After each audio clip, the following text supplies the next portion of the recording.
Análisis de la diabetes tipo 2.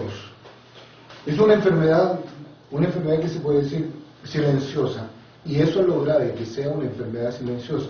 ¿Por qué? Porque la persona se descuida, muchas veces no se hacen evaluaciones periódicas, por decir una vez al año un control de cómo están los niveles de colesterol, triglicéridos y glicemia, y cuando llega la enfermedad ya es demasiado tarde.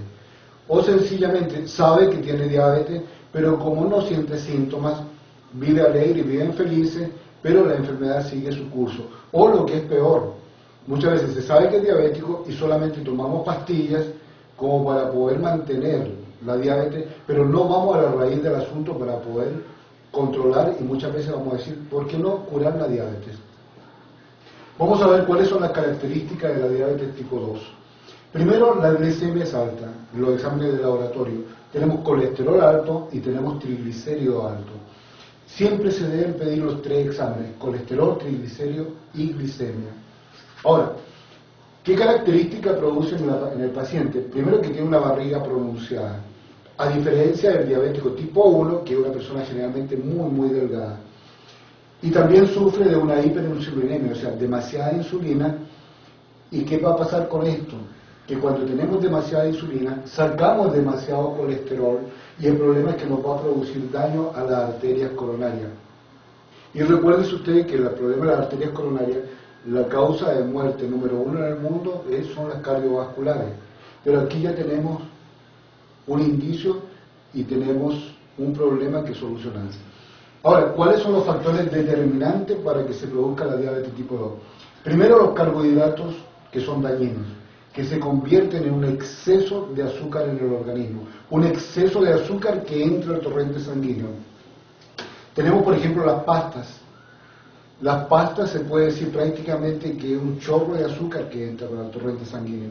Las harinas refinadas, los dulces, el exceso de fruta. Aunque parece curioso, uno puede decir, no es lo mismo comerse una manzana que 2 manzanas o 3 manzanas.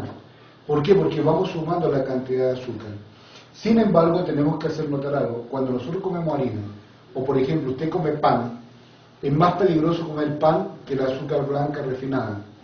¿Por qué? Porque el pan se transforma en glucosa, es como que si de repente hubiera un río y vamos a saltar todo un chapuzón directamente de ese río. Es lo que pasa con el pan. Sin embargo, el azúcar tiene que pasar por el hígado. Y entonces le dice al hígado, mira, vale, conviértame en fructosa y en glucosa, y entonces lentamente va a entrar al torrente sanguíneo. Porque el problema más grave es la velocidad con que entran los carbohidratos al torrente sanguíneo, que es lo que vamos a ir viendo poco a poco. Otra cosa que tenemos que ver, las grasas malas, otro de los factores determinantes, las grasas malas.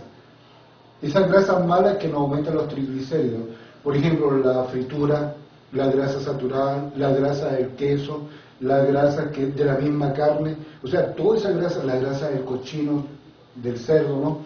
Todas esas grasas son dañinas. Aquí la tenemos, fritura, quesos, sobre todo los productos lácteos, la grasa de la carne.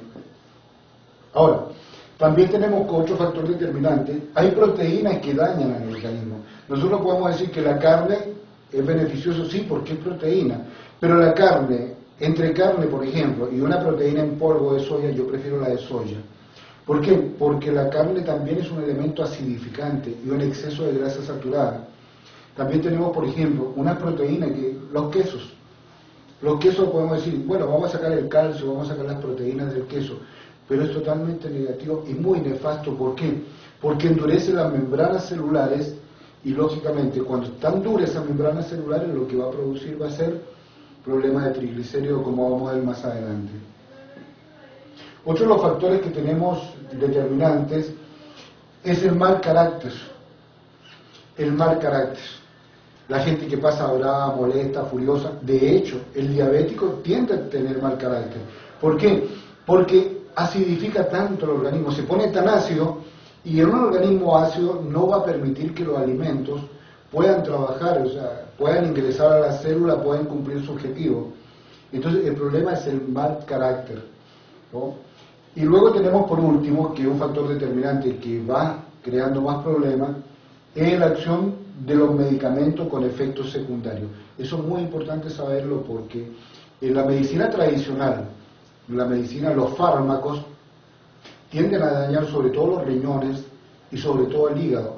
Imagínense que hay veces que le mandan a un diabético de por vida un medicamento. No, si eso no es así. Es tan fácil y tan sencillo curar una diabetes y es tan simple la diabetes poder curarla. Lo importante es que usted tiene que ser su propio médico, comprender los principios para poder curarse.